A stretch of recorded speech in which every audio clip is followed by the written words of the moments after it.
avec la compréhension, ma petite compréhension que Dieu m'a donnée dans le message de Frère Branham, j'ai fini par conclure que tous nous n'allons pas mourir. Tous nous n'allons pas mourir. Tous nous n'allons pas mourir. Okay. Et je peux les soutenir par les stations de Frère Branham. Frère Branham dit que la mort, les masques que nous portons, c'est une grande leçon pour des chrétiens.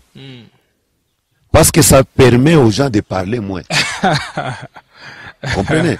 Ça permet aux chrétiens de parler moins. Que ce moment de coronavirus a impacté positivement la vie des chrétiens, une vie spirituelle. Parce que c'était un moment de quiétude, un moment seul avec Dieu, un moment de réflexion, penser à sa vie. Qu'est-ce que quand on va reprendre, qu'est-ce que je dois corriger dans ma vie? Je ne sais pas. Les messages de Frère Branham devaient être le millénium sur la terre. Tout devait aller comme si des roulettes dans les messages de Frère Branham. Des frères devraient être ensemble. On devait être unis comme jamais. Parce que nous, quand on croit les messages de Frère Branham, on connaissait les branhamistes comme les gens nous appellent, par l'amour. Par l'amour.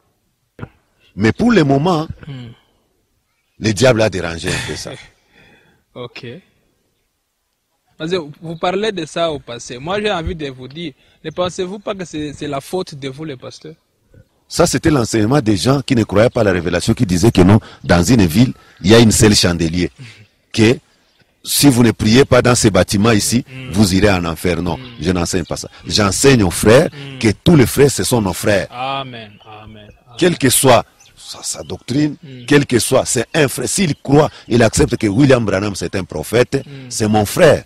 Je condamne les pasteurs qui prennent en otage les brebis. Les brebis ne sont pas les brebis des pasteurs, elles sont les brebis du Seigneur. Prêchez-leur la vérité et laissez-les libres. Shamgar TV.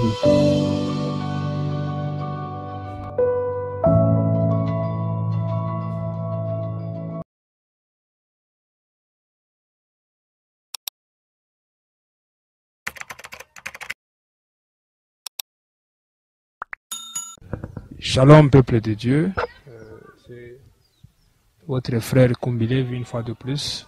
Nous vous accueillons sur Shamgar TV pour votre édification. Alors comme vous en avez déjà l'habitude, nous allons visiter les hommes de Dieu pour parler avec eux sur certaines réalités dans notre monde du message. Et aujourd'hui pour vous, nous sommes allés voir un pasteur avec qui je crois bien que nous allons passer un bon moment. Je vous invite massivement à continuer à vous abonner sur notre chaîne YouTube, à vous abonner pour être vraiment à jour avec toutes les émissions que nous faisons, car c'est pour votre édification. Alors, sans plus tarder, je vais inviter à accueillir notre pasteur du jour, c'est le pasteur Malachi Moussawa. Shalom, pasteur. Shalom, bien-aimé. Merci d'avoir accepté de faire partie de notre émission de ce jour. Déjà, comment allez-vous? Nous allons très bien par la grâce de Dieu. Nous vous remercions pour votre invitation. Dans l'ensemble, nous allons très bien par la grâce de Dieu.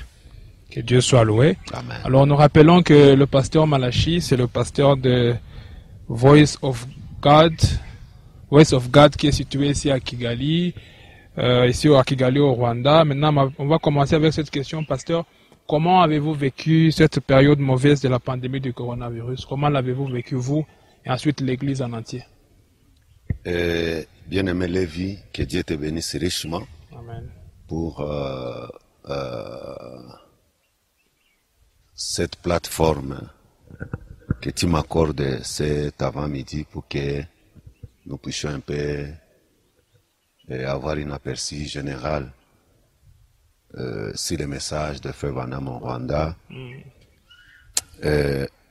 D'abord, avant de répondre à la question, j'aimerais féliciter le travail que vous êtes en train de faire. Merci beaucoup. Shamgar TV pour cette initiative qui est l'édification de l'épouse en général à travers le monde, partage d'expériences. Que Dieu bénisse Shamgar TV. Amen, amen. Que Dieu bénisse tes collaborateurs avec qui vous travaillez. Et je profite de de ces plateaux pour demander aux frères et sœurs de s'abonner massivement comme vous l'avez demandé, de suivre les émissions de Shamgar TV, parce que tout ce qui aide à l'édification du corps de Christ doit être toujours soutenu par les enfants de Dieu. Amen. Que Dieu bénisse Shamgar TV, que vous bénisse les chemins. Merci beaucoup, pasteur. Pour revenir à la question que vous m'avez posée par rapport aux événements ou de la manière dont nous avons vécu cette tragédie de Covid-19, ça n'a pas été facile. Ça n'a pas été facile jusqu'à présent, mais la grâce de Dieu nous a aidés. Au niveau de notre église, nous n'avons perdu aucun frère jusque-là et nous remercions Dieu. Et en général, ici au Rwanda, à Kigali, je n'ai pas appris qu'il y a un frère qui est rentré à la maison suite à cette maladie. Dans la PSI générale, les églises du message se portent bien. Nous attendons de recommencer ou la réouverture des églises pour que les choses reviennent à la normale. Mais sinon, nous prêchons en ligne. Moi, chaque dimanche, à partir de 10 heures, je suis en ligne en train d'apporter un message de réconfort au peuple de Dieu. Et en plus de cela, nous accompagnons cette prédication en ligne de communion, de petites communions, 10 personnes, 5 personnes, dans des familles de frères, pour essayer un peu de les réconforter dans ces moments difficiles que le monde est en train de traverser. Voilà un peu les contours de la question. Toujours dans cette perspective, pensez-vous que la prédication en ligne a un impact donné? On ne peut pas comparer bien sûr cela avec la prédication physique, mais pensez-vous, vous comme vous l'avez fait, je vous suis toujours sur Facebook, sur votre page Facebook, Voice of God Tabernacle, pensez-vous que vraiment cela a un quelconque impact sur les brebis, sur ceux qui vous suivent? Bon, l'impact, c'est Dieu qui peut mesurer l'impact, mais quand même nous avons des témoignages positifs. Nous avons des témoignages positifs venant des frères. La fois passée, on m'a donné un témoignage d'un frère qui suivait ma prédication en ligne et qui était malade, vraiment gravement malade. D'ailleurs, il n'était pas ici au Rwanda, il était au Congo. Et quand j'ai prié pour les malades, il a reçu la guérison. Donc ça, c'est un des témoignages que les gens sont en train de donner. Et souvent, les frères me disent, pasteur, vraiment, nous sommes bénis par la prédication. Je crois qu'il y a un impact positif dans la vie des frères qui sont là pour suivre. Et en plus de mon message que je donne chaque dimanche, il y a aussi pendant la semaine, mercredi et vendredi, nous écoutons les prédications de Frère Branham. J'ai recommandé que l'Église écoute les prédications de Frère Branham. Donc chaque mercredi, j'essaie un peu, comme un responsable de ce groupe, j'essaie un peu de partager la prédication qui sera écoutée pendant la semaine. Et les frères suivent ça dans la prière en famille. Les familles se réunissent, ils mettent les Frères Branham, ils écoutent. Et c'est toujours pour l'édification de l'Église. Amen, amen. Alors, à vous tous qui nous suivez, vous pouvez aller sur Facebook, écrivez Voice of God Tabernacle. Allez suivre les prédications du pasteur Malachi. Moi, je les suis chaque dimanche, c'est très édifiant. Alors, pasteur, toujours dans le cadre du coronavirus, pensez-vous que vraiment le monde va s'en remettre? Pensez-vous que même s'il y a des déconfinements partiels, on a des au Congo, hier, j'ai appris que le dimanche 16, ils ont vraiment prié. Pensez-vous vraiment qu'on va retourner comme avant et comme si de rien n'était? Je suis en train de croire que le monde va continuer. Bien que l'épouse se prépare pour partir, mais le monde va continuer. Le monde ne va pas s'arrêter avec cette pandémie.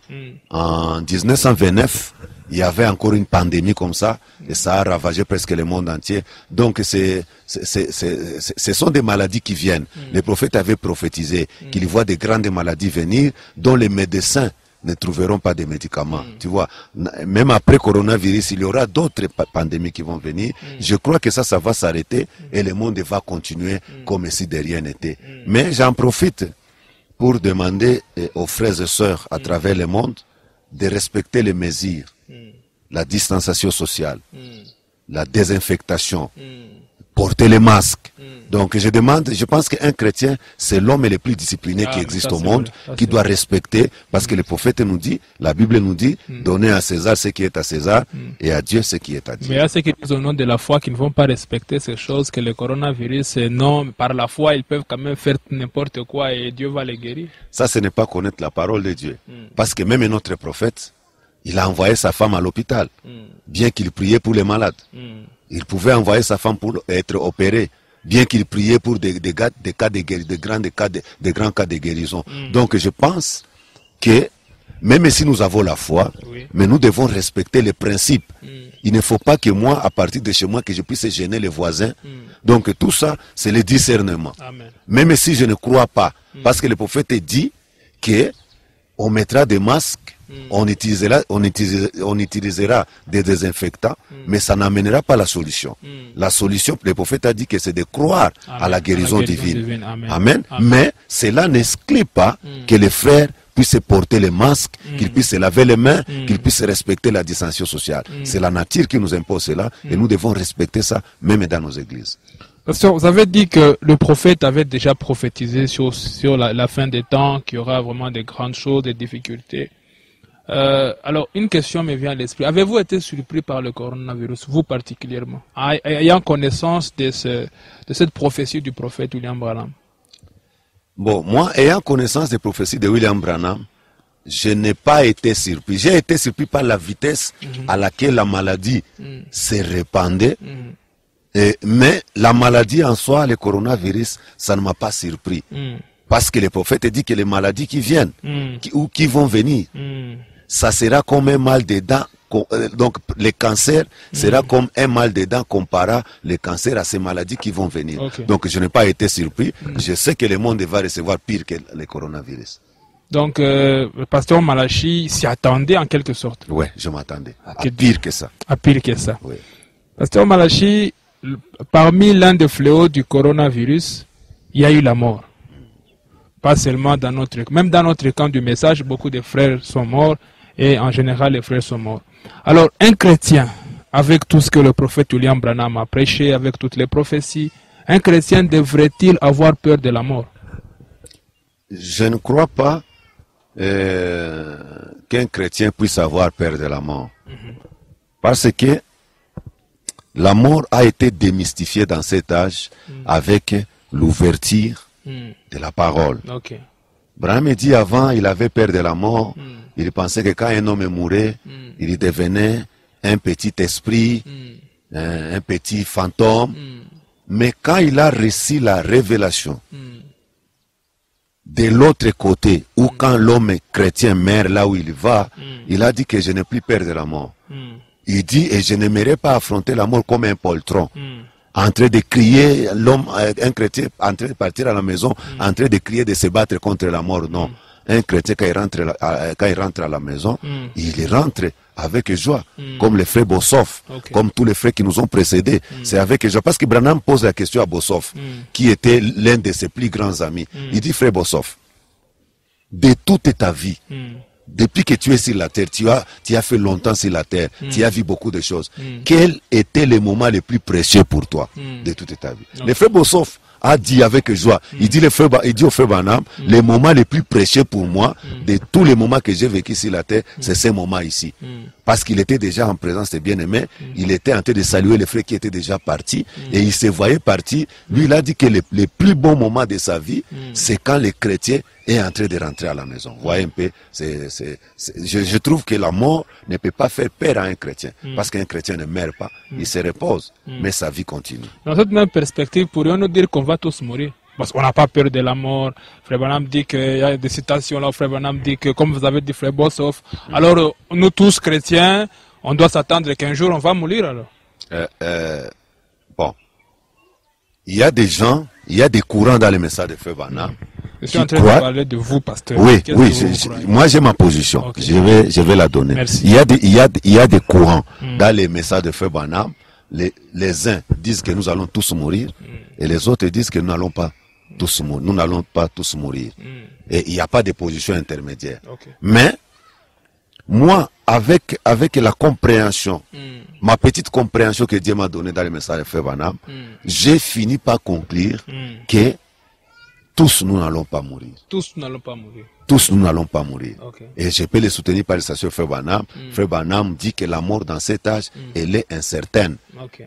Donc il dit la mort était certaine il y a bien des années, mais il dit mais pour le moment, la mort est incertaine.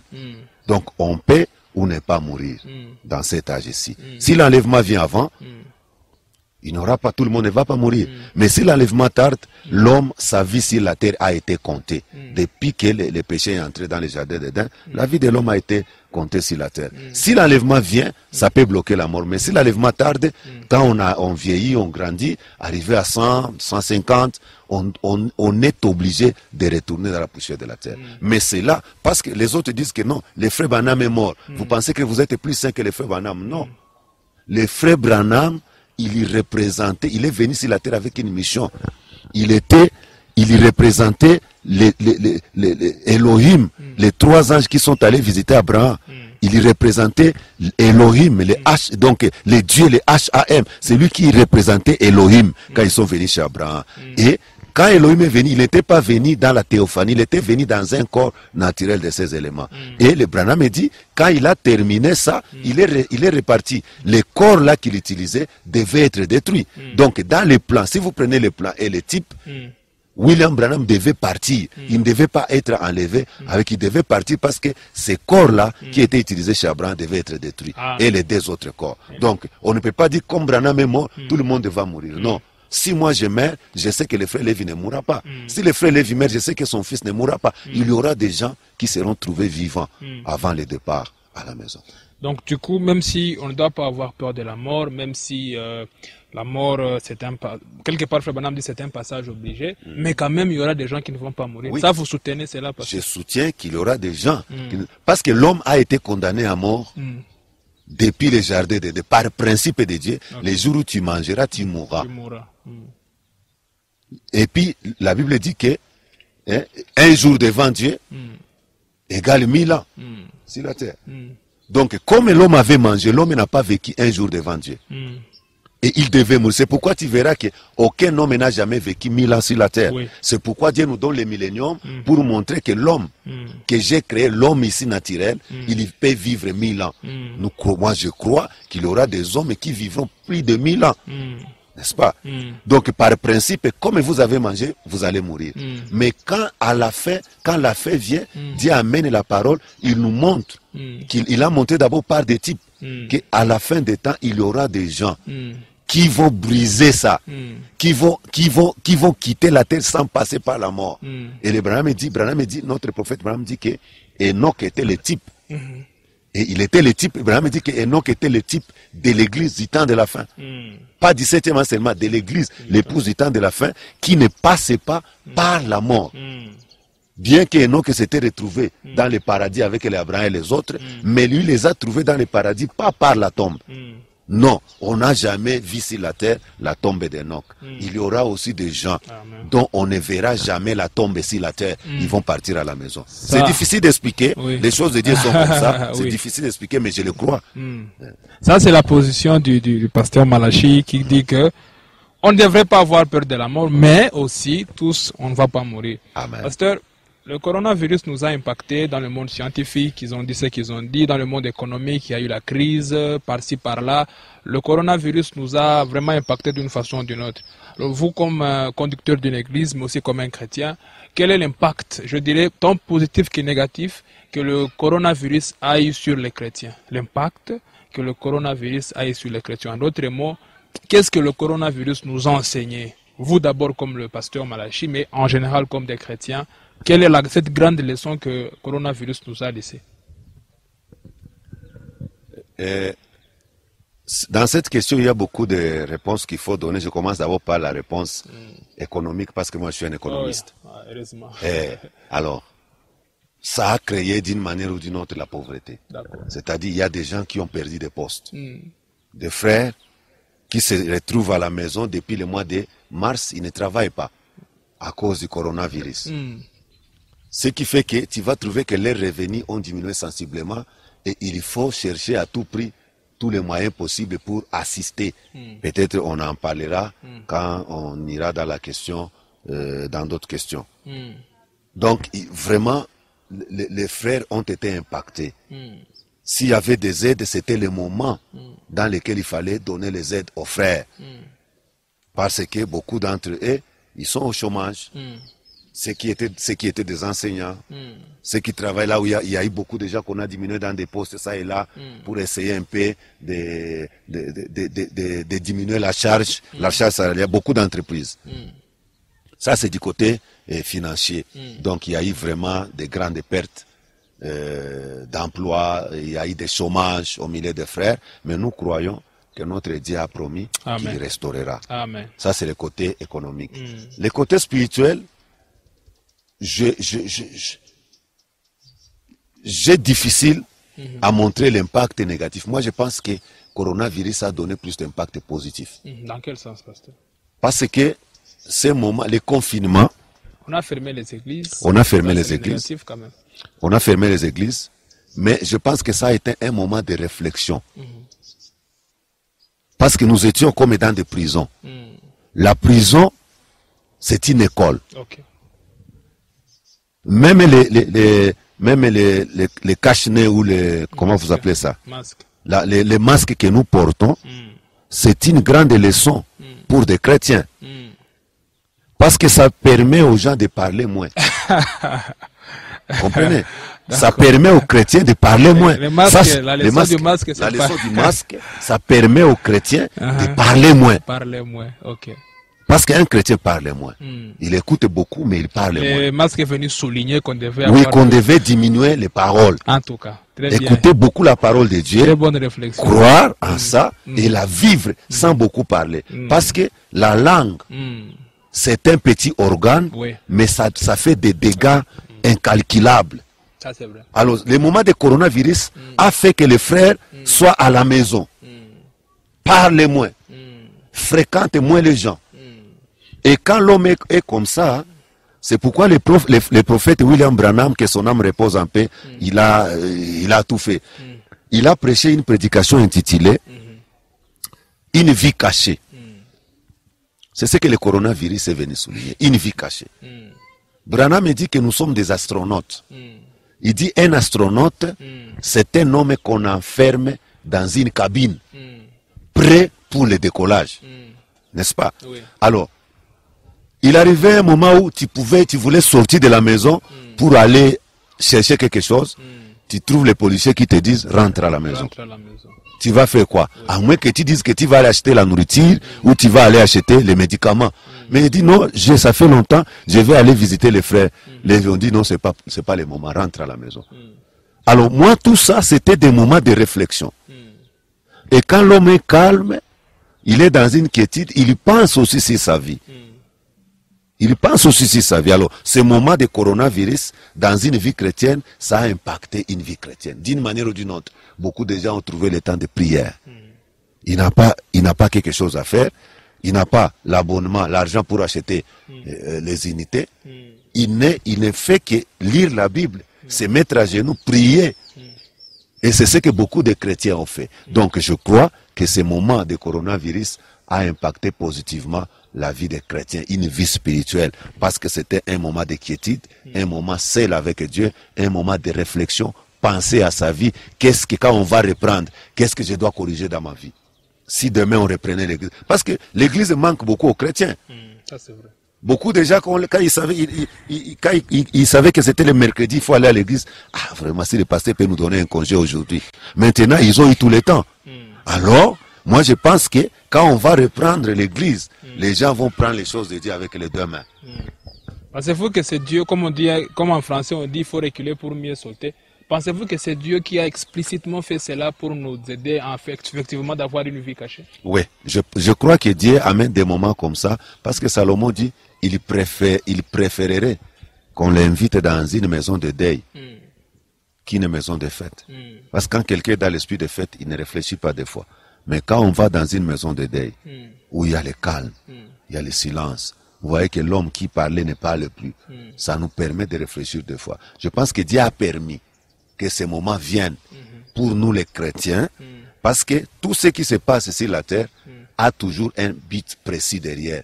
Dieu ne laisse jamais quelque chose se faire sans un motif ou un objectif quelconque. Non, il y a toujours quelque chose. Et c'est une grande leçon pour nous, dire que non, nous devons réfléchir deux fois dans ce que nous faisons.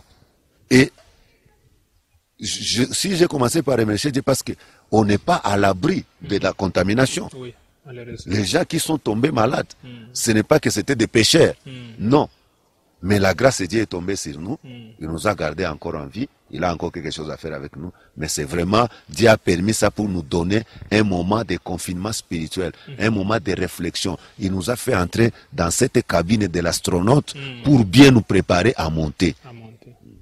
Merci, pasteur, pour votre aperçu et surtout des mots sages. Je retiendrai, je rappellerai la leçon qu'on doit tirer du masque, c'est que les chrétiens doivent moins parler et beaucoup écouter. C'est une parole très sage venant du serviteur de Dieu. Là, pasteur, laissons un peu le coronavirus pour parler d'autre chose. J'aimerais maintenant m'adresser aujourd'hui au pasteur Malachi comme quelqu'un qui est un observateur, qui analyse, et lui poser cette question. Pasteur, quand vous regardez, c'est une question que j'aime poser à beaucoup de serviteurs de Dieu. Par la grâce de Dieu, j'ai la chance de parler aux serviteurs de Dieu. Et j'ai cette question, je l'ai posée à certains, à vous aussi aujourd'hui.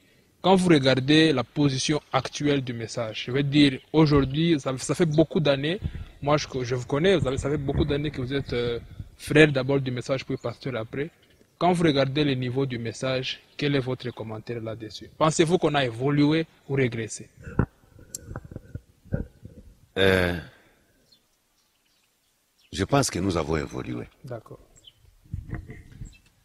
L'évolution peut être positive ou négative. Quelqu'un peut évoluer négativement et quelqu'un peut évoluer positivement. Mais moi, je ne suis pas un négativiste, je suis un positiviste. Donc, je pense que nous avons évolué positivement. D'abord, si j'ai bonne mémoire, quand je suis arrivé ici au Rwanda en 99, la première fois, nous avions seulement dans notre courant ou dans notre compréhension de la révélation que moi j'appelle les progressistes, on avait pratiquement une église qui était connue, notre chère église Bethesda Tabernacle, où nous étions avec l'ancien, le révérend Josué Kumbi. C'était l'unique église. Okay. Et aujourd'hui, si nous comparons, nous avons maintenant beaucoup d'églises. Ça, c'est à Kigali. Ici à Kigali. Beaucoup d'églises. Beaucoup de frères. Beaucoup de baptisés. Donc, si nous comparons, si je compare ma première année ici au Rwanda, et après 19 ans, 19 à 20 ans, comme ça. 20 ans, on peut dire que quelque chose a évolué, n'est-ce pas? Ça, c'est d'une manière générale. Mais il y a beaucoup à faire. D'accord. Beaucoup à faire. Je ne sais pas, les messages de Frère Branham devaient être le millénium sur la terre. Tout devait aller comme si des roulettes dans le message de Frère Branham. Des frères devraient être ensemble. On devait être unis comme jamais. Parce que nous, quand on croyait le message de Frère Branham, on connaissait les branhamistes, comme les gens nous appellent, par l'amour. Par l'amour. Quand tu allais dans une ville, quand tu voyageais, tu demandais seulement, est-ce qu'il n'y a pas des gens qui croient au message de Frère Branham ici? On te disait, non, vos frères, il y a vos frères ici.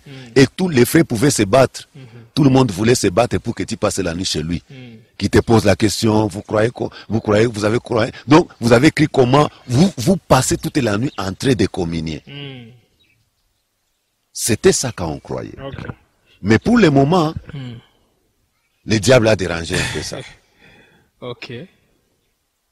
Parce que vous parlez de ça au passé. Moi, j'ai envie de vous dire, ne pensez-vous pas que c'est la faute de vous, les pasteurs? De nous, parce que toi, tu es serviteur Oui, de Dieu. Vous êtes pasteur, vous êtes conducteur d'une église déjà. Ne pensez-vous pas, ok, soyons inclusifs. Ne pensez-vous pas que c'est la faute à nous, ceux qui sont censés enseigner les gens? Oui, nous avons une part de responsabilité. Nous avons une part de responsabilité. C'est pourquoi je te dis que beaucoup de choses ont été faites et il y a encore beaucoup à faire. J'ai toujours crié à la communion interdénominationnelle. Amen. Qui veut dire, soyez expliqué ce terme. C'est-à-dire, les frères de l'église X doivent communier avec les frères de l'église Y. Et c'est pourquoi j'ai dit que Dieu vous bénisse pour l'œuvre que vous êtes en train de faire. Parce que vous avez traversé la rue comme Branham m'a demandé. Traverser la rue pour aller trouver quelqu'un d'autre qui est de l'autre côté. Et vous êtes venu vers moi. C'est pourquoi je dis que beaucoup a été fait. Et beaucoup reste à être fait. Je crois que ce que vous êtes en train de faire va se répandre partout. Ce n'est pas seulement Oui, d'une part, il y a une responsabilité. Mais quand nous amenons les croyants à la nouvelle naissance, le croyant va aller au-delà de l'église. Il comprendra que les frères, que l'enlèvement ne se passera seulement dans mon église. Mais l'enlèvement, c'est pour l'épouse de Christ. Très important. Ça, c'est la nouvelle naissance. Moi, je n'enseignerai jamais aux croyants que non. Ça, c'était l'enseignement des gens qui ne croyaient pas à la révélation, qui disaient que non, dans une ville, il y a une seule chandelier. Que si vous ne priez pas dans ces bâtiments ici, vous irez en enfer. Non, je n'enseigne pas ça. J'enseigne aux frères que tous les frères, ce sont nos frères. Amen. Amen. Quelle que soit sa doctrine, quel que soit, c'est un frère. S'il croit, il accepte que William Branham c'est un prophète, c'est mon frère. Amen. Ça, c'est ma compréhension que j'avais depuis longtemps. J'ai toujours voulu aller rencontrer un autre frère. Quand des frères étaient en conflit dans des églises et tout, moi j'allais, quand je suis venu ici au Rwanda, j'allais pour persuader les frères là de revenir causer. C'est ce que j'ai fait. Et je crois que tous les serviteurs de Dieu avaient le même langage. Les choses iraient autrement. Donc, dans mon aperçu général, si le message fait Banam au Rwanda, beaucoup a été fait. Aujourd'hui, nous communions. Les serviteurs de Dieu communient. Mais petit à petit, nous allons encore de gloire en gloire, de puissance en puissance. Je condamne les pasteurs qui prennent en otage les brebis. Les brebis ne sont pas les brebis des pasteurs, ce sont les brebis du Seigneur. Prêchez-leur la vérité et laissez-les libres. Ce n'est pas quand je te prends, frère Lévi, comme ma brebis, je fais de toi mon ami, que tu resteras avec moi, non. Mais tu resteras avec moi si je te prêche la vérité, parce que la vérité affranchira. Amen. Pasteur Marachi, alors que nous tendons à la fin de notre émission, c'est quoi la différence de l'appartenance d'une église et à partir au Seigneur, comme vous venez juste de l'évoquer? Vous avez dit que les pasteurs ne prennent pas en otage. Le frère Branham dit que chaque chrétien devrait avoir une église maison. Alors, c'est quoi la différence d'une église maison, mais aussi d'appartenir au Seigneur, ça veut dire au corps du Christ en général? Vous savez, je suis de ceux-là qui soulignent beaucoup l'importance d'une église locale. Vous aviez une question par rapport à la réussite, les secrets de la réussite, des choses comme ça. C'est toute la question. Je prêche l'église locale. Un chrétien devrait avoir une église locale à laquelle il appartient. Il doit avoir un pasteur qui conduit son âme. Au-delà de tout ça, à côté, il y a un frère. Peut-être qu'il ne croit pas à ton pasteur, mais c'est un frère. Il croit au message de Frère Branham. Il faut communier avec lui. il faut lui dire un shalom. S'il est en difficulté, il faut l'aider. On ne doit pas l'aider seulement pour l'influencer à venir là où tu es, non. On influence déjà à venir si on ne croit pas aux dons des autres. Mais si je crois que toi tu as un don, que Dieu t'a établi aussi ici au Rwanda, comme serviteur de Dieu, je peux t'assister. Je peux assister ta brebis sans qu'il ne me suive. Vous comprenez? C'est ça moi la vision de la chose. Donc je crois que les frères ne doivent pas être pris en otage par des églises ou par des pasteurs. Mais néanmoins, ces frères-là, s'ils connaissent la parole, ils savent qu'ils ont un père, qu'ils ont un pasteur, qu'ils doivent écouter. Tous les conseils de la parole viennent de là. Le reste, c'est la communion. Nous sommes tous frères, nous croyons tous au message. Je sens que je peux venir te dire bonjour à la maison. J'ai appris que tu es malade et je viens te visiter à la maison. J'ai appris que non, il y a eu un événement, je viens. Nous avons des conseils, nous avons des conventions, nous sommes ensemble. Et après, chacun rentre au pied de celui qu'il croit que cet homme ici me fera entrer au ciel. Il rentre là-bas. C'est comme ça, c'est ma façon de concevoir la chose. Merci beaucoup, pasteur Malachi, pour votre aperçu. Merci. Alors, j'aimerais qu'on puisse entrer dans une autre partie. Maintenant, là, on va parler maintenant de la réussite. Là, on va parler maintenant, c'est quoi la réussite pour un chrétien? Ça sera après. Shamgar TV.